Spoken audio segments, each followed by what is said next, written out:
basala nzambe bolimbisanga na yeko condamner bino te. Mais lelo na kati ya église na biso eloko zo boma musala o ezali jalousie. Ozo mona batumi bazo beba lelo komi ba jeton ko boa ke la ba jeton ko funda na ba parquet un serviteur de Dieu ko funda muninga na eta. Est-ce biso ba chrétien to roté ya baninga na biso ni. OK, vrai serviteur de Dieu. Aza wazo tele mela muninga na TV ta. Tala ba kulu na soit ba yanke. Tango zo mela cigarette na ye. Ateti kala ki ya suka so muninga senga osani. C'est que bazana bolingo entre baona bango. Mais le biso ba serviteur de Dieu to komi ko bomana na ba poison, to komi ko funda na ba parquet parce que to linge l'évasion baninga te. Mais ko tele melate grâce on zamba tina kata muninga. Joseph ataki na grâce wana. Ya ko limola bandoto, ya ko expliquer makambo nzamba olakisa ye. Alors ba ndeko ba tele melake suka so ba salene. Ba lukaki.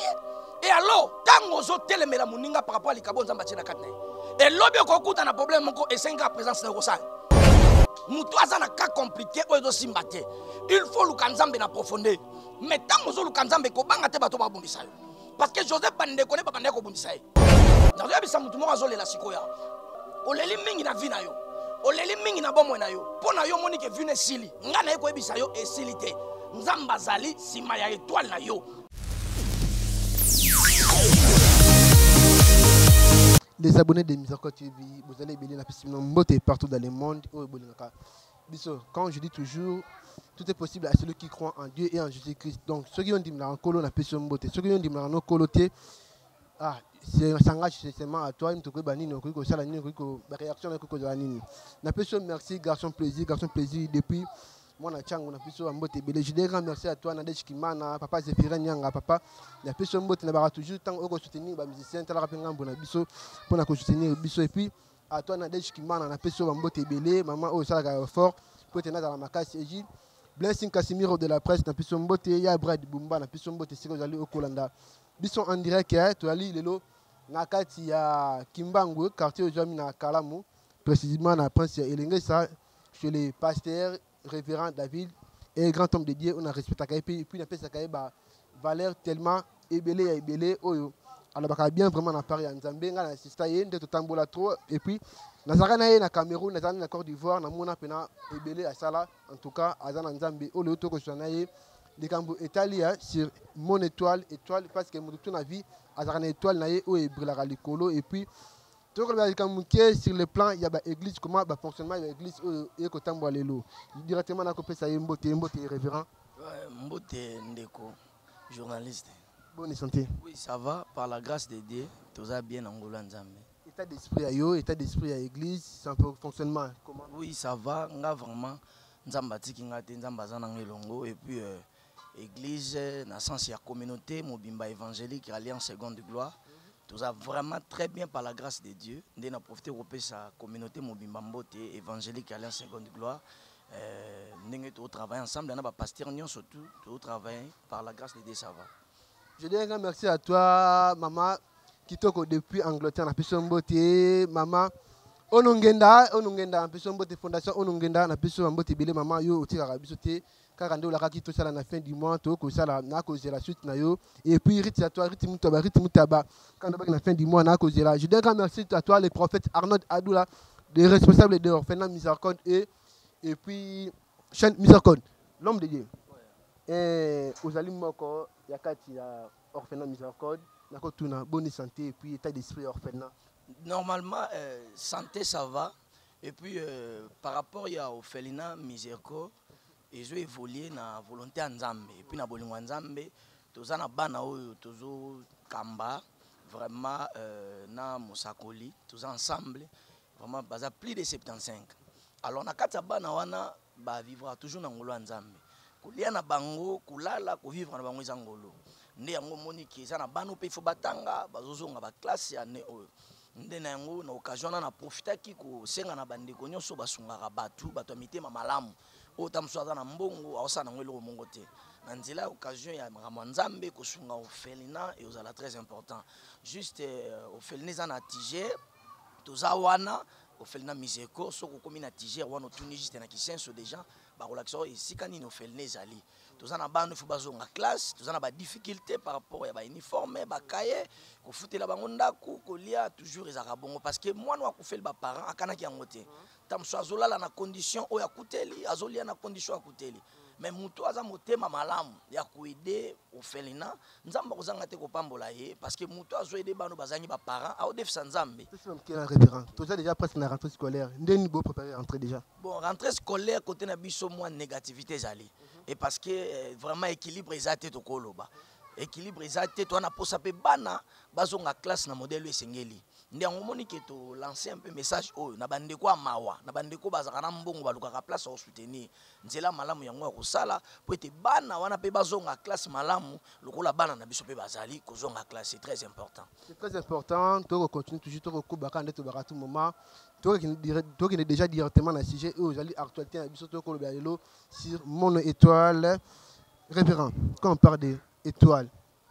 On peut comprendre que le passé, on a une étoile et l'écolo, étoile est bimi, santé bimi. Mais quand on parle que une étoile, mon étoile, ezalini. Bon, tant que je suis derrière mon étoile, et ça na makambo nzamba bombi na sim étoile ya muntu. Au moni papa, tant que bota marana vie, to bota marana déjà na pas moko ya vie. Parce que tant que bota mi nzambe nde mutakeli yo. Et tant nzamba zokela yo, c'est que akeli yo na mupepe ya sika likolo na yo. Donc quelque part, et ça une étoile. O nzamba tchana kati ya mutu tango abotami nango lobi akope komona bolamu nzambe étoile bayeba ngo tango mutu abotami ozomona tango mutu abotami directement bakoyeba ke mwana oya botami aza na étoile donc c'est-à-dire chance na ye nde sali ki abotami et puis histoire ya famille changer eza na bana ebele babotama na famille bamema complication ba difficulté mais ça na bane belé pendant que maman za na zemi déjà se sentir que ba avancement côté et puis tant moi na botami a memi déjà bénédiction mon na kati famille ndengo ezo lakisa que moi no abotami na kati ya étoile et alors que tant messi abotamaki bible lobi bien tant ko la abotamaki na ndako ya ba meme mais pendant que abotami ezaki une étoile moko ebimaki likolo ezo lakisa signe que ezana mukonzi moko abotami kuna de nikolo ke mutu nyonso abotama na nzela malamu abotama na bénédiction zo la seke mwana wana aza étoile.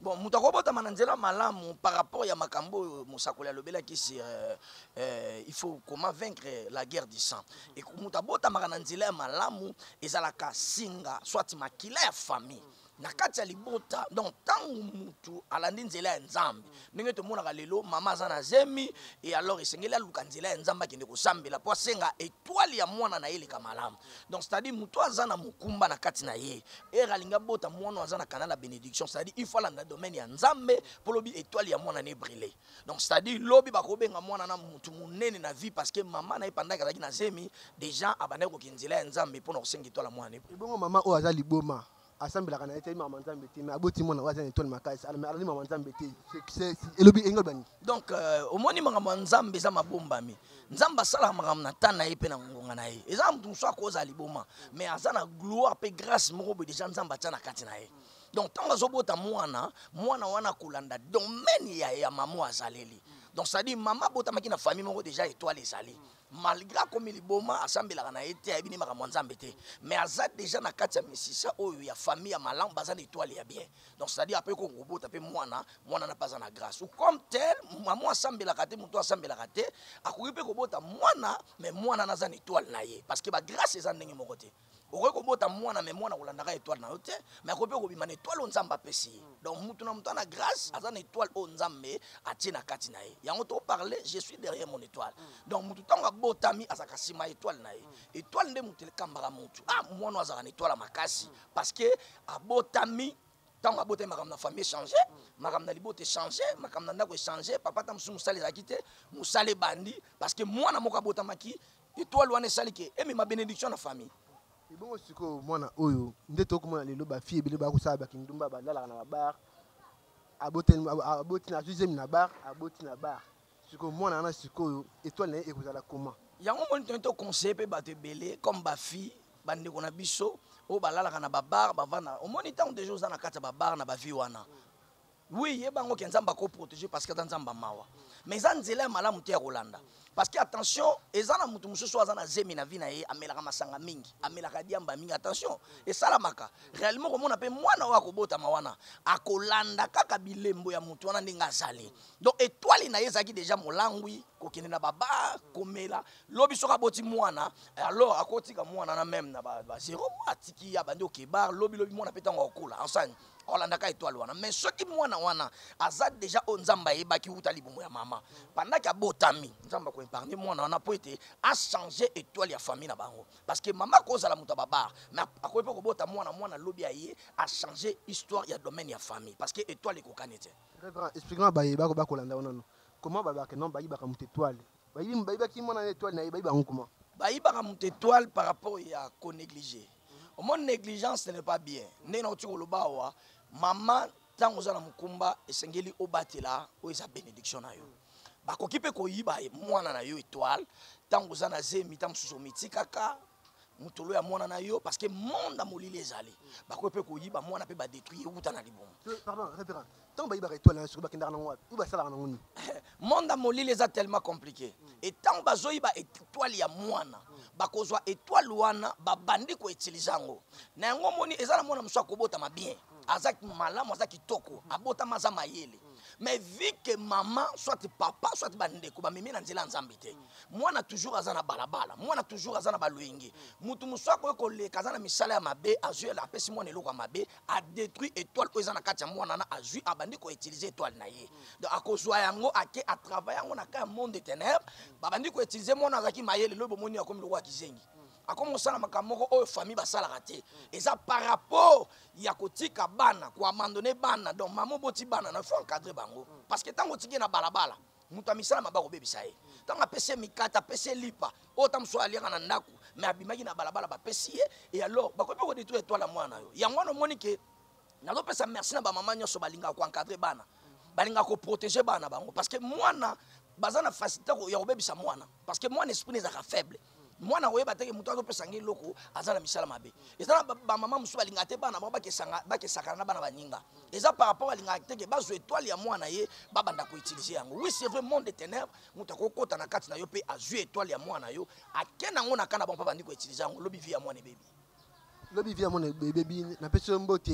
Riti Mutaba et puis Jonas Garçon Plaisir mwana changu napesi yo mbote et puis mon vieux trésor mboki la honorable napesi yo mbote TV kope yango boulon yango baki tosala yango toko continuer to sala Taylor Mulumba napesi yo bambote ebele to lelo car na baki na sommet na début avec le pasteur David auto lelo toko ndongola na ye le kambotali sur étoile yango toko continuer toujours kolobela référent quand on parle de l'étoile est-ce que arrivera pe moi na botami à une étoile tie oui tout à fait normal mutu muso akoki kobotama ntango abotami awuti dana banzela ya mabe parce que mama akoki kozala na mukumba mutu akoki kozala na zemi semence ntango azobota mwana na ye fa yebaki ntango na zemi funa tambola boye mais eza na bamama ebele lelo aza na zemi akenda kokota quelque part akenda koyiba quelque part asalaka biloko mo eza ya mabe ok pendant azosala mabe wana mabe ana ezonga likolo ya mwana ntango mwana akobotama omona po abotama na chance akobotama siko na chance te akobotama sikoyo na étoile ya mabe ya makambo mama na ye banda ekosala soki otali histoire ya Joseph azalaki ensemble na bandeko na ye mais bible ezoloba malamu Joseph alingamaki mingi epai ya papa na ye et puis Israël bomba balingai Joseph et bible elobi boye Joseph alataki elamba ya bacouleur ebele donc bandeko na ye bakolata elamba ya ndenge moko bacouleur tozomona directement différence ezalaki entre Joseph na bandeko na ye donc Joseph azalaki na babénédiction na bacapacité mpe na bangolu ebele nzambe atiaki na kati na ye yango moni balingaki na famille et puis alataki elamba ya bacouleur ebele mais bandeko na ye bango nyonso bazalaki ndenge moko te na Joseph bango bakolata elamba ya ndenge moko ekokani bakolatela mba ya mosusu mais Joseph azalaki moins différent na bango et alors que malgré babotamaki place moko bazalaki famille moko mais baétoile na bango ezalaki nde moko te parce que Joseph abandaki koexplike bandoto Joseph abandaki kolota pa ye ayebisi bandeko na ye et malgré bastation nyonso bandeki komela Joseph mais Joseph abangaki eloko te abandaki kokoma devant bandeko na yebisi nzambe ayebisi nga namoni tovandi place moko boye ndeti na kati ya zamba matiti moko ezalaki ya kogumbama et puis mosusu ezalaki ya kotelema osomona désolé ça d'aba signe que Joseph azaki mutu oyo azana étoile moko bandongo memaina bénédiction parce que azaki kolota et puis abandaki kolimbola yango Alors Joseph bayaki ko inaye parce que abandé ko expliquer étoile. Nena profiter na bisa mutu moko. Étoile ozanango bako telemelo pe bako combattre yo. Mais yeba ke étoile balongola yango te. Parce que mutu abotami na chance ya vie. Mutu abotami na gloire ya Nzambe. Ata balobi balongola yo, gloire ya Nzambe zakaka. Donc mutu azana étoile ya Nzambe na kati na ye, o Nzamba tie na kati. Po balongola ngo ezapasi. Loba ke yo moko ndo fongola ba porte, ne diable a koti a profiter à récupérer. Mais Joseph a fongola ki porte te. Abanga ki pété. Atikala ekaka ferme na makambo Nzamba ndo ebisa ye. Aye komona ete ezana betoile ya mike bimi, mais ezana sanza moko ya munene na kati étoile moko ya munene. Alors même papa ya Joseph akomaki moyini na ye. Aye ko ebisa ye kabi ni ko loba ke ngai papa na mama na bande ko to kumba mela yo. Et alors qu'il faut comprendre que Joseph a daki une étoile la komona musika. Mais bande ko ne bazaki limité. Donc yeni ko loba ke to ko bota na famille moko, mais chance ya vie. Betoile na bicho dans ndenge moko te. Donc Joseph a daki na gloire, a daki pe na chance na ye. Et malgré chance na ye, malgré a daki si maya étoile na ye, mais suka baluke bakanga ye, pe ba boma ye. Mais na kati na bande ko na ye moko alobaki abi litomba ni to tankisa makila ndeko na biso. Nena lobani par là. Mutu aza na étoile ya Nzambe ata ba lui ba boma ye mo ba bomeza te. Il faut Nzamba tinda ka mutu moko ya ko sauver. Parce que aza na étoile o lobi ezo ganga. O batufu ba bika nango. Donc mutu aza na étoile ya Nzambe ata basangani ndenge nini babito kunda ye. Parce que étoile bakunda ngo te. Étoile ezaka na sete. Banda mokili banda so déjà mon étoile na sete, étoile ezalaka likolo. Donc mutu aza na étoile ya Nzambe akotika na sete. Donc ye fois zaka likolo. Donc ni ko loba ke étoile basakana na yango te pe étoile comme bato balobaka histoire basanzaka yango te. Et malgré ba yokani ke baboma Joseph mais moko lobi te to teka ye. OK bien aimé ba ko teka yo mais bateka étoile te. Bateka Joseph mais bateka chance à Joseph te. Bateka Joseph mais bateka étoile te. Tant bateki Joseph OK place ba teka ye eza place gloire Nzambe bandi. Yango na nebisa mutu moko atalelo bateki yo. Atalelo ba abandonné yo. Mais chanson Nzamba tia na kati no ba abandonné yango te. Et loko Nzamba tia na kati no ba longoli yango te. Bateka ka mutu aza na grâce Nzambe te. Ba ko combattre nzoto na yo. Mais étoile na yo ba kosimba yango te. Makambo Nzamba loba no mutu mota ko longola yango. Et Joseph place ba oteka ye pona bango babi pona Joseph fesili. Pona bango babi pona Joseph ndenge zana to mona ele soute. OK place ba oteka Joseph, eza place gloire Nzambe bandi. OK zana mabe musu ekoyelo na vie. Eza lobby pour gloire à tatemi monisam. Soni musu ekoko mana vino lelo, mais lobby o Nzamba o préparer le esengo. O comme Bible lobby, kembo ya mibale e koleka liboso. Joseph amona ki na mpasi. Joseph bakangi a koti prison. Joseph bakangi malgré grâce na ye. Nena profiter na bisa mutu moko. O koda na grâce Nzambe, mais bakope ko kanga yo, bakope ko bwa ko na cité. Eza na bato ebele lelo, na domaine o toza lelo, a osala Nzambe, an étoile, mais babwa ke na cité.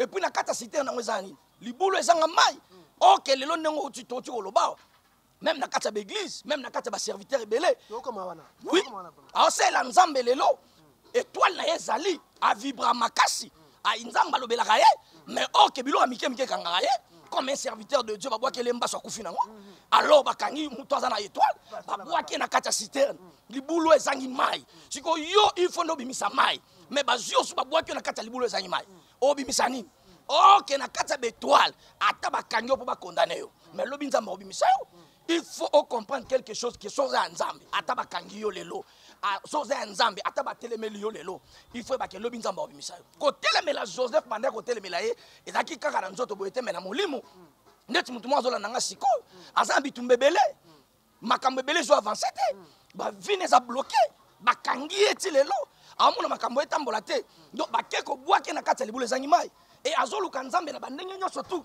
atambola ke na ba église na ba prophète mais ti lelo azala kata libulu ezangi mai na kata cité mazo sambela vie ezate OK sika mai ezate elo moyo ko avancer ezate Bible zoloba liloba Nzambe za mai ya bomo mutu tango aloni biloko na ye po lelo ekola fo ba kila ngomai mais ti lelo yo lona oloni même place oloni mai ezate ti lelo za po mobota ba déception pai makambo esimba te okufeli bana combien baka combien ozwi na famille ya ndenge moko makambo ezo évoluer te OK il faut qu'on landa place étoile no ezali soko landi place étoile ezali lobi Nzamba olongisa yo nena bisa mutu moko étoile ya mutu bakunda yango jamais o Nzamba loba pona yo ata na famille na bino badusolaka te mais yo odusola parce que étoile ya Nzambe ezali et puis mutu aza na étoile ya Nzambe pe gloire ya Nzambe bakundaka ete ata batie libanga likona yo lobi Nzamba obimisa yo parce que gloire ya Nzambe ezali likolo na yo nazolo bana mama moko azolanda nga sikoya vie neza compliqué nazolo bana papa moko azolanda nga sikoyo makambo ne esimba te ntango naoloba namona ndeko mo faut passer po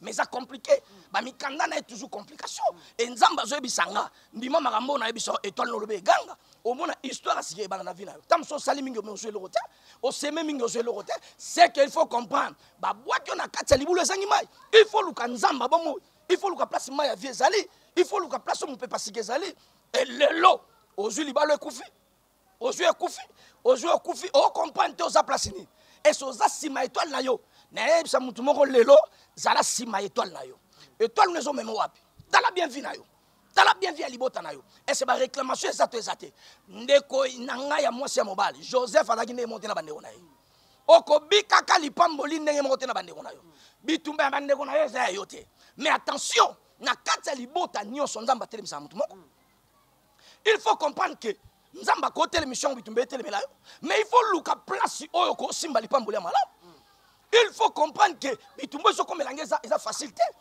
na yoka bato balobaka babambaka libanga na manga kotela soko za manga kotela tendeni bato bako bamba libanga likona endeni bako bundisa yo zala sima étoile na yo lebo ko réussir muto azala kasima étoile banga elote makambo nzamba aloba no sala sala yango omona bénédiction nzamba makambo esengeli yo sana vino sala yango nzamba kozala sima étoile na yo mais lelo bato ebele bazokunda étoile na bango lelo combien de personnes bazosala étoile na bango lelo combien de personnes baolela ti lelo mbongo combien osimbi obanda commerce mokwea kaka makambo esimbaka te ozomona makambo ezo avance te nazolobela bapoint moko eza très important e nazoloba na ka makambo eza baka compliqué mutu aza na ka compliqué oyo ezosimba te il faut luka nzambe na profondeur mais ntango ozoluka nzambe kobanga te bato babundisa yo parce que Joseph bandeko ne babandeko bundisa ye bandeko ne batelemeli ye bandeko ne bakomba ina ye bien aimé dans le Seigneur ndeko no moko bakokoma moyina yo ndeko no bobotamine papa moko mama moko lepa akobalukela yo muninga moko bozalaki na ye bien mais yene mutu abebisi libala na wana yende mutu abebisi libala na yo atieki songi mobali akimi yo alobiki yo ozaka mobulu mozalaki mobulu te et alors faut comprendre que nga naza na étoile ekokani na ye te nazoyebisa mutu moko azolela sikoyo yawo oleli mingi na vie na yo oleli mingi na bomoi na yo mpo na yo moni ke vie na esili nga na ye koyebisa yo esili te nzambe azali nsima ya étoile na yo problème eza yo nde zwa décision et puis eza na sagesse yeba savoir vivre eza na bato ebele baperdre baétoile na bango parce que bazangi secret bayebi kose protéger te likambo na ye akobetela moninga nyonso likambo na ye akobetela camarade nyonso bien aimé moninga malamu na se ya moyo eza Jésus Christ de Nazareth alors bien okoki kolinga bato kozala na bato mais kolinga kozala na confiance ya motu nyonso te parce que moto akokombattre oyebi te moto akobebisa étoile bana no oyebi te moto azokombattre libala no oyebi te moto azokombattre mosala no oyebi te outi kotekwe na mwa mbongo abie lelo natekaki mala ozobelela na lopango momba bazoyoka ok place ovandi ta mosusu batamisa mabe bazali il faut zala protéger pour étoile na yo mpe ganga liboso ya nzambe bien aimé étoile egangaka mais biso nde tozo comprendre te que étoile egangaka amen tosoka na révérend parce que toki vraiment moulayi moi mon clé oyo ndeko tu ayebaki te comment aza na étoile bien mpona kogérer yango soit amiyebi te ke aza na étoile bien atambolaka lokola ntaba babendaka na singa un mot clé mpona tociti na sujet oyo nakoki koyebisa bandeko boye soki obotama déjà omonaka ke oza moto ya chance à vie yebaki oza na étoile konéglige te ozotambola na nzela bato balingaka yo mingi bato bakabelaka yo eza na bato mosusu na vie bakabelaka bango te balingaka mpe bango te donc mais yo balingaka yo mpe bakabelaka yo oza na étoile à vie bokutani 9 6 10 bokoti badossier quelque part il fallait pas répondre bino barépondaka yo yebaki yo wana étoile donc siko mpo obatela yango bien il faut que se protéger ko se protéger c'est-à-dire quoi kolingaka te na vie na yo obetelaka mutu nyonso makambo ya bomoi na yo alors ntango ozobetela mutu nyonso identité vie na yo ozokomiteka eza na makambo su na vie babetelaka bato te eza na makambo su na vie yo moko fo bomba yango yo na nzambe na yo attention bien aimé dans le Seigneur likambo na yo yebisa mosali ya nzambe yebisa pasteur etikala secret na yo na mosali ya nzambe na nzambe esili babi ba pasteur peut-être babisi no secret bon moko kobeta ba main libre na cher beti ba cher moko akiki alobaki na boye beti main libre papa domaine on a ministère ezoboma ba église na sens nini lelo na basala nzambe bolimbisanga na eko condamner bino te mais lelo na kati ya église na biso eloko ezoboma musala o ezali jalousie. Et alors que mwana moko akoyebi biso likambo na ye zala wana pona ko protéger secret ya likambo ya mwana soki osambelaka na église moko mosali ya nzambe abimisaka sekre no libanda longwa kosambela esukuna te parce que mosali ya nzambe akufaka na makambo bato na libumu na ye makambo bato bazoloba na ye il faut ezala na secret entre ye mosali ya nzambe na nzambe esili donc jamais yo koki kokende kobeta likambo mwana ya église ayebisi yo wana mpenza kota basala nzambe fo tosalaki banango elelo na kati ya église mambo ezoleka nde mingi yango wana alors fo ozala mingi na secret eloko ezoboma baéglise ozomona bato mingi bazobeba lelo ekomi bajeton kobwakela bajeton kofundana na baparquet un serviteur de dia kofunda moninga na eta ese biso bachrétien tokoteya baninga na biso nini ok vrai serviteur de Dieu aza azotelemela moninga na TV ta aza oyo te azoloba mabe ya moninga na ye parce que l'autre moni papa ngeza na bato bakobika na bambaso wana mai nzamba kolakisa ngai nazwa matisi ya bololo na niki na maboko na tie mutu pa biki eza na bato babiki na bacancer wana nazwi bilo ya mai na tie ji kaka ya rouge na déclaré mpo nango na pesi ya meli pa biki amoni mpe loboko ya nzambe makiona te te makiona te e bazali bakotémoine mpe bolamu ya nzambe eza na bato mpe na sambela mpo na ye bazoluka mbongo aki amoni mbongo ya bachinois na poche aki achange yango bazali batémoine bolamu ya nzambe awa na kimbuta na sambeli mpo na mutu babi mpo na ye esili me abika lelo ti lelo aza na bomo ya betaka bale mutu akomaka ve papa nzambe azali mais soki nga nzambe alakisanga na sambela mpo na bato nasalela mai soki nzambe alakisinga matiti ya bololo mais yo koleka na te vobenganga na nakisi koma donc sunga vision ya moninga kotelemela ete parce que toteya bapaye napesa exemple na osa publicité te tala bakulu na swat bayanke ntango azomela cigarette na ye ate tikalaki ya suka soki moninga asenge osani opesa ye seke baza na bolingo entre bango na bango mais lelo biso baserviteur de Dieu tokomi kobomana na bapoison tokomi kofunda na baparquet parce que tolingi élévation ya baninga te tomoni basala nzambe ebele s'il vous plaît akozala asambela mpo na bato bakokweya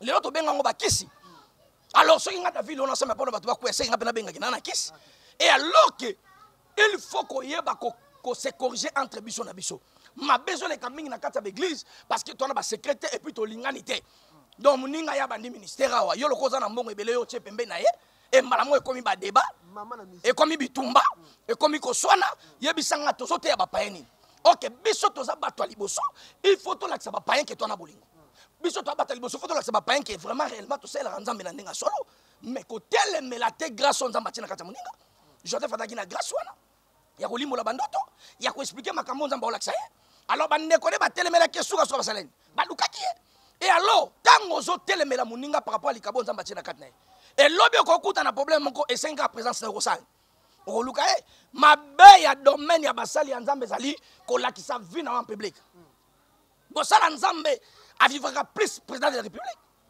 mosala nzambe aza ministre aza élevé mosala nzambe akoki kobimisa vie na ye te na batv tosini comme ndeko moko totanga kombo na ye te mosala nzambe oui c'est vrai okoki kotala baparent na yo mais batieli yo bamisiki ya bokoko na bino ozobina mpe bazofilme mpe bapiblie yango un serviteur de Dieu torchini bakangi photo bapiblie et alors lelo domaine na makambo nzambe ebebi yango mo na kati ya baéglise na biso bato mi baondima biso te parce que bolingo na kati na biso ya te nde omoni bandeko na biso basango na lobi mabe te balimbisanga place bazali bandeko na biso basango bakoma mpe na baleluya amen parce que ezalaka te bakomprana ke biso bapaster ya réveil toza na bolingo te ne bango bazwa domaine wana bakota na baéglise na bango po ete basani togani bandimi na bango te ok biso soki bolingo wana eza te tokogani bandimi ndenge nini vrai serviteur de Dieu a jamais koki kotelema toyokaki un tel bakende kosamba na un tel bakende kofunda na un tel mais ezalaka te comme makambo eleka liboso ya papa na biso bishop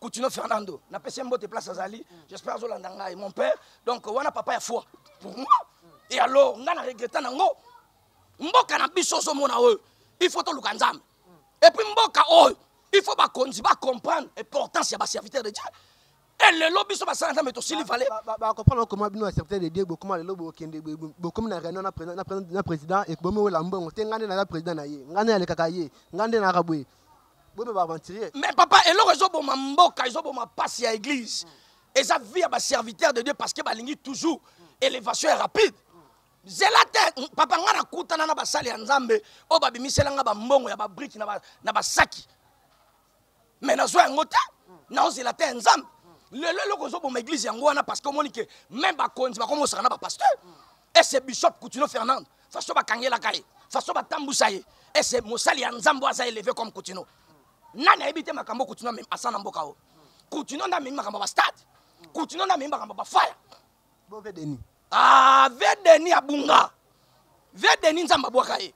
Oh. Mais oui, nous avons franchement de konanga. Nandeni. Ve Denis nzamba bwaka ye parce que ve Denis tanga bandi mama nzamba daka na zel. Mais na minute o Denis les nzamba zaka na ite.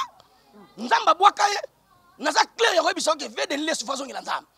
Parce que un serviteur de Dieu, mouto biso to eba ki vie Denis. Mais lelo à partir. Mais biso que vie a ba miracle makasi ko le kabino, be asimisa ba TV ba bika. Papa, Bible lobby, l'état de miracle n'est pas encore passé. Donc tant abika mon année l'équité. Ce qui Denis laisse ça qui bika mo zaki na tanda ye. Et ça peut n'attendre on va préparer pour na biso. Mais alors ça qui bika il faut se protéger. Bible lobby moyenge benako kwa pendant 7 fois pas pour mabela avancer. Mais vieux Denis laisse ça quoi ya partir la partie. Si le lot vieux Denis va publier ba torchiner. J'étais un prophète. Ah papa. Mais vieux Denis laisse ça moi dans biso. C'est un prophète de Dieu. Mais c'est un prophète de Dieu mais on s'en boaka. Parce qu'un prophète de Dieu, il faut la protéger. Au ne jamais pas publier au torsinité. Un prophète de Dieu, bien aimé dans les Sénégal, mon sang va se protéger. Mon sang dans le monde va fali, n'a pas wera, n'a pas nani, et simbata. Hier, à ce n'est clair pas que non, notre bobo qui va fallir, hier, récupérer va fallir pour la caution, c'est bon. To ini falité. Non, ça publicité pour la falité. Parce qu'Adam Moutoulou Rolanga. Mais na cocotte na misel la falité. Mais Denis a commis porte-parole, il fallait. A commis porte-parole, il y a héritier. Denis Lessi a commis qu'on interpréter Babylone au Banabango. Mais bien aimé, on se protéger comment? Oso se protéger, tu es un serviteur de Dieu, il faut la protéger. Et là, je suis ça la collection en public. Et parce que, tu vas dans le monde entier. Tant dans le monde qui m'embelle en Nanga, j'espère. Il y a abonné que les hypocrites, ça dit que non, coller la chambre, on a zolo bawana, et ça bouzoba. Au coquille jamais qu'on bimisara bêtise devant Batu. Venez les Orlandanga. Ndenga Orlandanga, nous avons sa vie, à son Elanzam. Parce que biso toza loko la bano to na sima na bango. Mais venez les exemple Orlanda. Parce que comme déjà na domaine na kobunga nzela, il faut la protéger et puis il faut la secret. Venez les tangwa quoi atikali wana. Ozo comprendre que même partout comme ka combat Deniles. Ba débé comme ka Deniles. Et ça qui te côté ko kene ko samba ko kene ko sala boy. Ce n'est pas bien. Donc venez Deniles à son Elanzam. Ah non ka bimisi so album mo ka bimisi. Abimisi pétage. Il y a un serviteur de Dieu comme ça pétage. Hein? Un serviteur de Dieu comme ça pétage. Nazoka mawapona moi sinae. Na pesi moi sinae mo de place azali. Mais moi sinae ndé mutavani ce ministère. Maman on a ndé mutavani ce ministère na mincho. Mais ve Denis vraiment ma toi bunginzela. Et alors faut comprendre langage nzambi. Ve Denis laisse comme au compte tous les serviteurs de Dieu. Donc il y a comme au-delà. OK, viens na minute penanza mbasana été. Wana biso Denis laisse na bazana été. Denis laisse façon il a nzambe ponda façon il a. Donc Denis laisse aki ne toi la munene mais le toi les bébés. Yango moni biso toza bana o tozolanda ba bishop Coutinho Fernando. Bato ba na ba fire na domaine na ministère ya réveil. Coutinho Fernando il faisait la représentant légal ya l'église de réveil. Dodo Kamba. Ah! Ba vie Dodo Kamba lelo na zo bisayo baza basali ya nzambe mais bango balandi mingi makambo etali politique. OK, un pasteur serviteur de Dieu, so landi mingi politique yango moni ba sakana biso mingi. Yango moni lelo bakomi ko sakana biso trop. Oye salame pas bishop Coutinho Fernando politique. Batambouché na kilote. Et puis, nous avons que mandat au RSC. Il fait ça à 5 ans. Mais comment expliquer génération on est que représentant légal de l'église de réveil. Mais à sali 50 ans. Parce que génération qui a fait ayaki na ba vérité. Yakobi Misake RSC et sali combien d'années? Surtout RSC na mboko une grande communauté. Mais RSC et botani na mboko. Depuis autant le monde ni RSC. Or que gouvernement ba pesa ba mituka, ba pesa ba mapangu na compte ya église ya réveil. Mais ti lelo et kunama. Donc c'est-à-dire yango ba pasteur bazo bomana parce que ba ça na poche na bango. Or que vena biso Coutinho Fernando aboya ki biloko wana. Ba memela ba dossier pour signer pour na mango eta l'église ya réveil a telemela yango. Lokola ba ne ko telemela yango ne fiti kota ke comment bakangaye. Bakangaye. OK domaine ya ko kanga mosali ya nzambe. Oui, c'est vrai quelque chose pour la bakonzi. Mosala nzamba za mokonzi. Mais il faut y bandeni boko kanga muto. Et puis il fait la histoire vraie. Yango moni mboka na biso mingi za na sia malédiction. Na sepela na mboko, na pamboli mboko pona botami. Mais za na sia malédiction parce que ba autorité ya mboka bazwaka basali ya nzambe na valeur te. Et alors, bali bazwa na valeur, bino ndebo misa valeur. Na profiter ko yebisa ba autorité ya mboka na bige bolanda ngai. Basali ya nzambe nyoso balanda ngi mokote. Mosali ya nzambe nyoso ya ndenge mokote papa.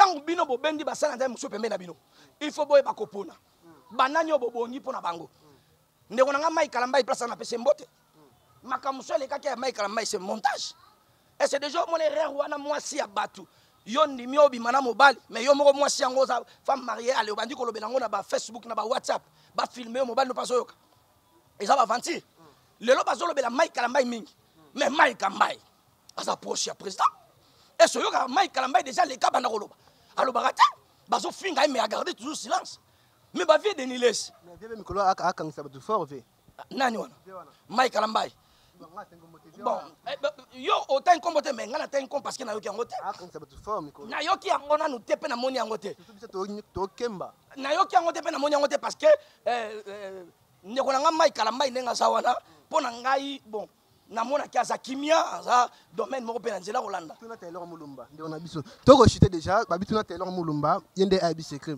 l'homme de Dieu to vraiment presque à la fin il y a traité na biso nde okota la église à réveil lelo tant on comparer na kala na lelo mais quand un peu ça analyse ou différence entre église de réveil ou tubara ya kala na lelo papa lelo bolingo ezate église ya réveil ya kala bolingo ezaki makasi mais lelo na kati ya réveil ya lelo na bi koelana ekomi koinana ekomi ba pasteur ebele bakomi kotala ka bolamu na bango moko non ke ya bana o bango bazokamba et puis ba pasteur ebele bakomi na ba affrontement parce que ba yebi ba place o bango bakutanaka alors ba vie na biso ebele ba liboso na biso ngai nazo senga na bino ngai ndengo na bino avec David Miswadi bobongisa nzela po ete biso pe to le kanzela malamu parce que bino bato ba liboso na biso tala lelo bobebisi ministère neti ngai wana za na église epa na ngai awa kalateur nazo banda musala ya kotonga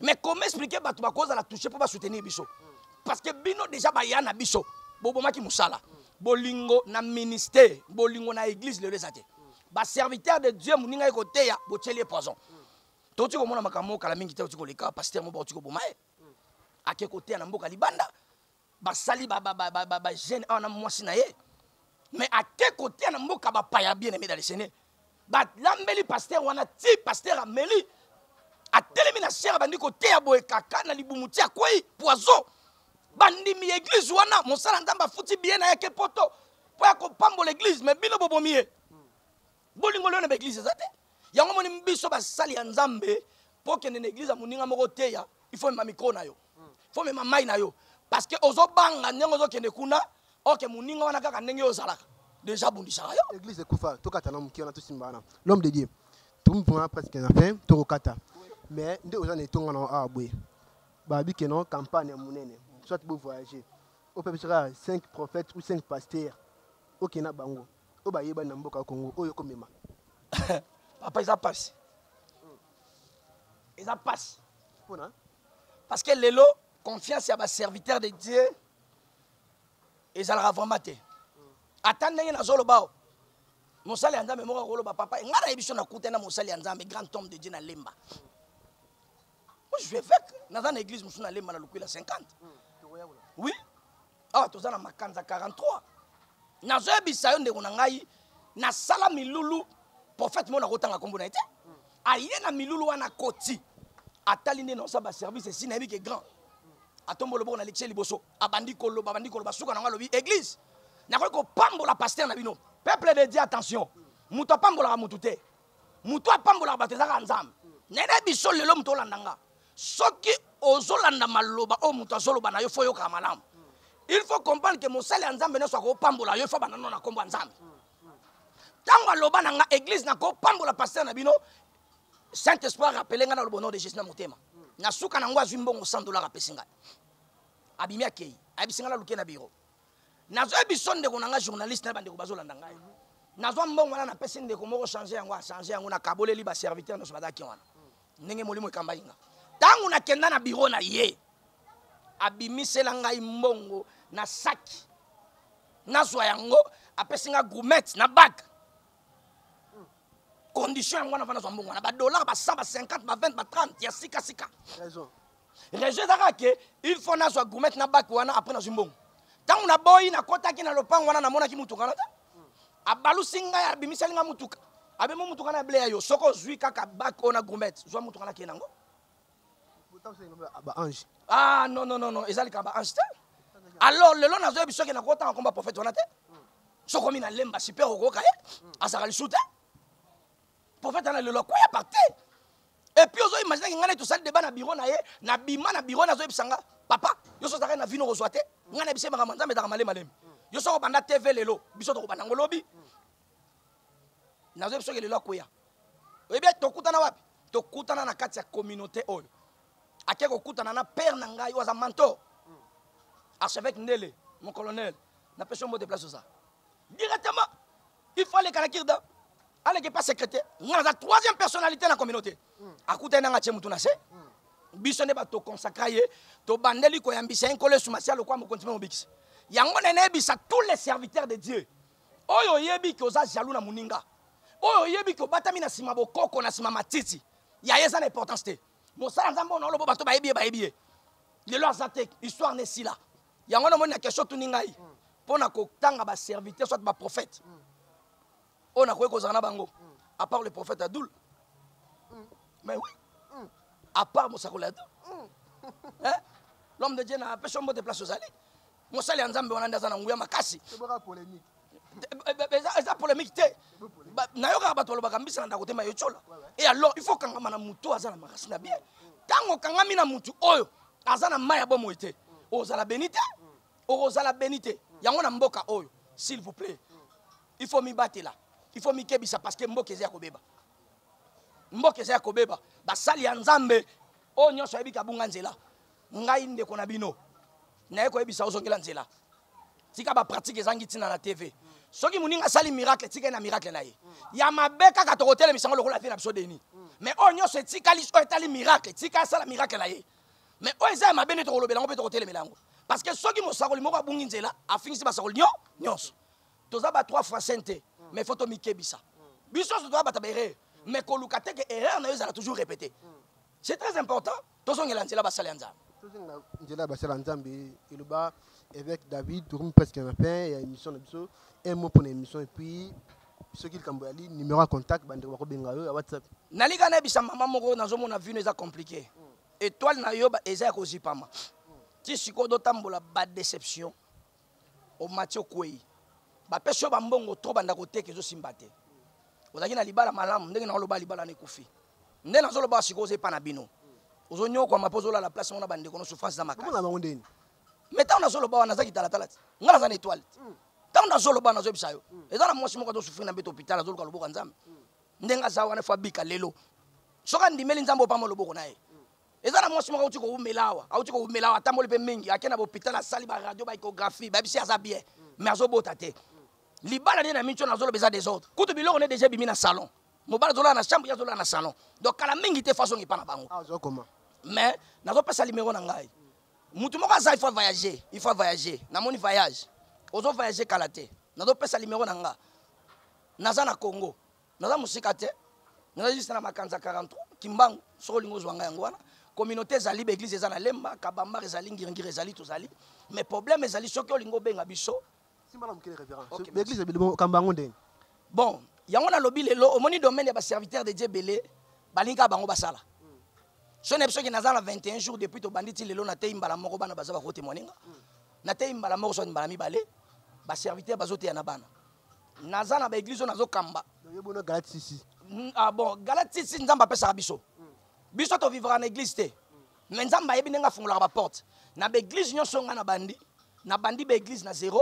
Na bandi na bana na pesi formation après 4 ans na consacré ba pasteur yango na pesi mbote na prophète Michel pasteur Michel place Ozali mama Kati et puis évangéliste Emmanuel ne ba pasteur on na consacré lelo bazo kamba ba paroisse oui parce bana yango na zo episode ezana ba serviteur rebelle tout na ba vie ozo lo ba wana azana bana combien abimisa combien na benga déjà bana kinde au courant semaine kende beaucoup tanaye azana bana combien bango babimisi ezala ka bango nde na cher ezalaka bango nde kaka jour musu na ngobenga yo ye ozo pe mwana nga berger Glody place na pese mbote okoyoka ye o comprendre que azana makile ya tata donc tata il faut beaucoup la bana nazana bana awa soki basimi musala okima baza awa bazote ya bosa musala évangéliste azali ba berger bazali c'est Moïse, Berger Kadi, maman Diaconesse Véro, maman Dorcas Timba. Bazali bossa musala nzambe l'église. On a boire que ba faut 10% émission. Ba faut 10%. Bazabana on a formé. Tu comprends ça musala ne mikolo na formé makasi ne komoko Deyo. Yenda ko ma secrétaire général frère Deyo. Yenda ko ma secrétaire général. Na Serge Mima na sa makasi pona bango ba. Frère Deyo na pe mbote nga pena de transport na ngavana bima frère Deyo. OK. Donc dans ce cas, eza musala on a besoin ba serviteur de Dieu. Yokana besoin de konanga. Vrai nzete.